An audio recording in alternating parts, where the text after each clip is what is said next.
For some reason, I went into 1981's Venom with a sense of dread. For whatever reason, I was convinced it probably wasn't going to give me what I needed. I have no idea why.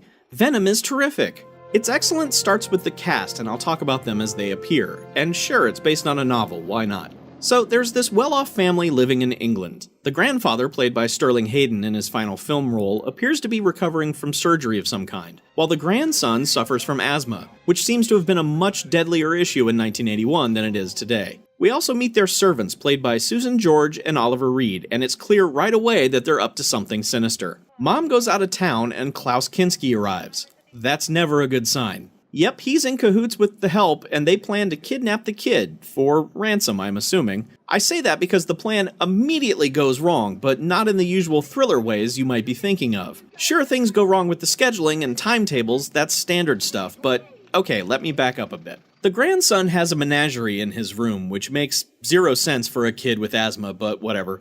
On the day of the scheduled kidnapping, the kid makes an unexpected dash to the pet store to pick up a new critter, throwing the entire plan out of whack. Mr. Lowenthal! Who is it? Who's there? I've come to pick up my... What do you want? Get away from here. Go on, go away and stay away. I've come to pick up my order. Philip Hopkins, Eaton Walk. Oh, of course, Philip Hopkins. I'm so sorry I didn't recognize you. How's your grandfather? Oh, he's fine, thank you. Your box is here.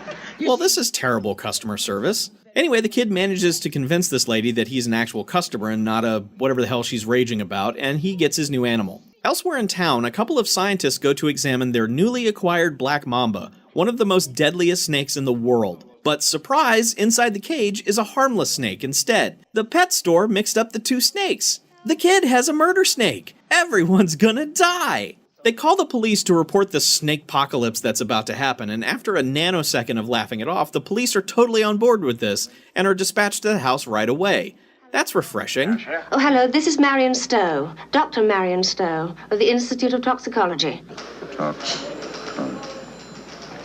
That's poisons, isn't it? The kid returns home and everyone is all, okay, now let's get on with the kidnapping, please, and Oliver Reed is suddenly infuriated with this kid, which is how I imagine Oliver Reed was with everyone around him at all times. That's right. Who gave you that? Mrs. Gandy, I suppose. That's right. You're a cheeky little bastard, aren't you? No, leave him alone. Well, he is a cheeky little bastard. He is a cheeky little bastard. Shush! By the way, if you want more of Oliver Reed hating kids, check out Burnt Offerings from 1976, which I may cover here one day. Brief aside, in this kid's room, he's got a box that's very prominently placed of something called Stop Boris. I had to know what this is.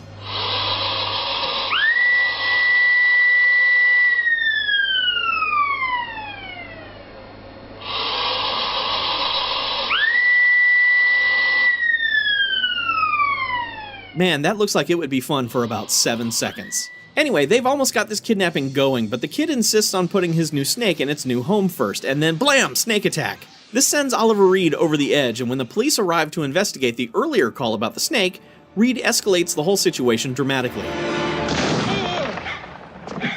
Now, thanks to Oliver Reed's buffoonery, they are trapped in the house with a murder snake on the loose. That describes the first act of Venom. The rest, as you might expect, is about everyone being trapped in the house with the Black Mamba, and it jumping out of random places every so often. And as good movies of this ilk should do, there's snake vision. Nicole Williamson, who was just great in Excalibur as Merlin and also in about a million other things, is also great here as the surly cop who arrives to manage the crisis.